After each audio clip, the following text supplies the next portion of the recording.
পশু পাখিদের বনে এক তান্ত্রিক বাস করত। তান্ত্রিক সব সময় বনের পশুদের ভালো চাইতো।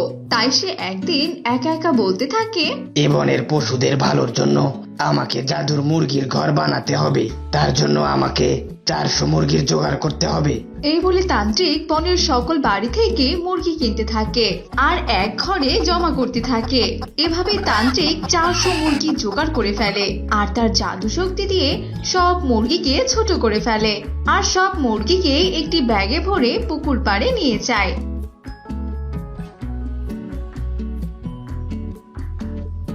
আর এক এক করে সব মুরগিকে পুকুরে ফেলে দেয়।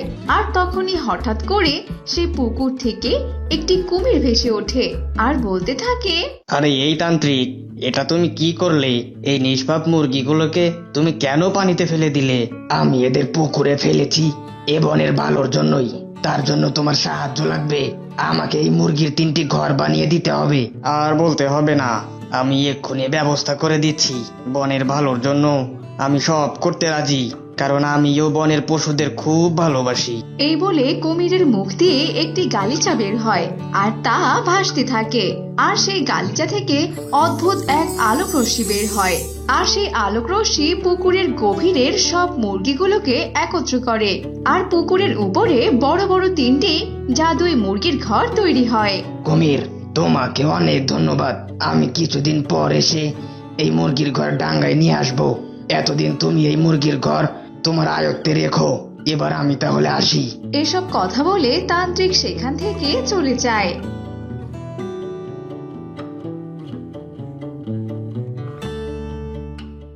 কিছুক্ষণ পর 2 পরী শিয়াল পুকুর পাড় দিয়ে উড়ে যাচ্ছিল।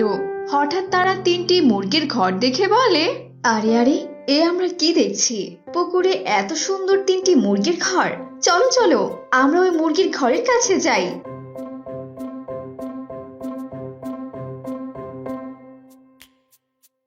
আরে আরে, এ কি? এই তো দেখছি একটা কুমির। কিন্তু এই কুমিরকে কি করে তাড়াবো? পেয়েছি পেয়েছি একটা উপায়। এই বলে শিয়ালপরি জাদু করে বিশাল একটা মাছ কুমিরের সামনে প্রকট করে।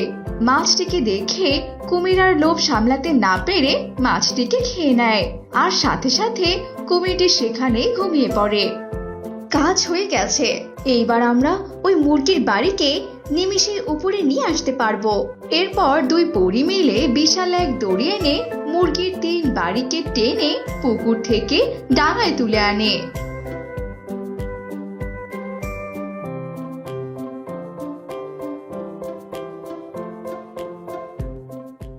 এই মুরগির বাড়ি নিয়ে আসতে আমাদের যে অনেক পরিশ্রম হলো। এক কাজ করে চলো, এই মুরগির বাড়ি থেকে কিছু খাবার চেয়ে নেই। এই জাদুর মুরগির ঘর, এক্ষুনি আমাদের খাবার দাও তো। পরি এসব কথা বলতেই 3 মুরগির ঘর থেকে অনেক রকমের খাবার বের হতে থাকে আর 2 পরী তা মনের আনন্দে খেতে থাকে। এভাবেই 2 পরী জাদুই 3 বাড়ি থেকে রোজ রোজ কিছু না কিছু চাইতো আর জাদুর মুরগির বাড়ি 2 পরীকে তাই দিত। এমনই একদিন, আচ্ছা ছোট পরী, এই জাদুর মুরগির বাড়ির কাছ থেকে গোল্ডেন হার চেয়ে নেই। গোল্ডেন হার পরে আমরা দুজন সারা বনে ঘুরে বেড়াবো। এই বাড়ি পেয়ে আমাদের আর কোনো আশা অপূরণ থাকবে না। রানী পরীকে আমরা দেখিয়ে দেব পরীরাজ্য থেকে বিতাড়িত করে আমাদের অনেক ভালোই করেছেন তিনি। আমরা আর কখনোই ওই পরীরাজ্যে ফিরে যাব না। এই বলে পরী মুরগির বাড়ির কাছ থেকে গোল্ডেনের হার চেয়ে নেয় আর তারা সেই হার পরতেই সাথে সাথে রাক্ষসীতে পরিণত হয়। 2 পরী ভুলে গিয়েছিল যে তারা আর পরী নেই। এই ছোট, ওই দেখ নিচে কত সুন্দর একটি হরিণ হেঁটে যাচ্ছে। চল চল, নিচে নেমে ওই হরিণটিকে খেয়ে নেই। হরিণের মাংস খেতে খুব মজা। এসব কথা বলে 2 রাক্ষসী নিচে নেমে আসে। 2 রাক্ষসীকে হরিণ দেখে ভীষণ ভয় পেয়ে যায় আর সেখান থেকে পালাতে থাকে। আরে বোকা হরিণ, আমাদের হাত থেকে পালিয়ে তুই আর কত দূর যাবি বলতো? তুই যে আমাদের নজরে পড়ে গিয়েছিস রে। তোকে যে আজকে আমরা বার্গার বানিয়ে কড়মড় করে খাবো। এসব কথা বলে দুই রাক্ষসী হরিণের পিছু পিছু যেতে থাকে আর বড় একটা রশি দিয়ে হরিণের পা বেঁধে ফেলে আর তাকে বার্গার বানিয়ে দুই রাক্ষসী মিলে খেয়ে ফেলে। আর এ কথা পুরো বনে ছড়িয়ে পড়ে। বনের সকল পশু দুই রাক্ষসীর ভয়ে ঘর থেকে বের হওয়ার সাহস পায় না। এই বনের সব পশুর রক্ত মাংস আমরা খেয়ে ফেলবো, আর সবশেষে এই বনের মধ্যে আমরা দুজন রাজত্ব করব। এই মুরগির ঘর আর কারো হতে দেব না। ওরা দুজন যখন এসব কথা বলছিল ঠিক তখনই সেখানে রানী পরী চলে আসে।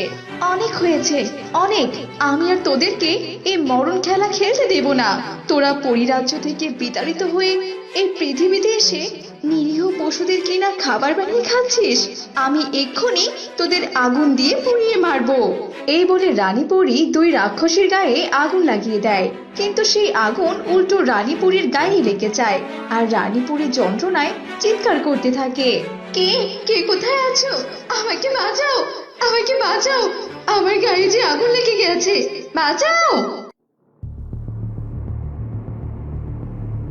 রানী পরী, আপনি একদম ভয় পাবেন না, আমি এক্ষুনি আপনাকে বাঁচিয়ে দিচ্ছি। এই বলে তান্ত্রিক রানীপুরীর গায়ের আগুন তার জাদু শক্তি দ্বারা নিভিয়ে দেয় আর দুই রাক্ষসীকে আগুন দিয়ে ভস্ম করে ফেলে।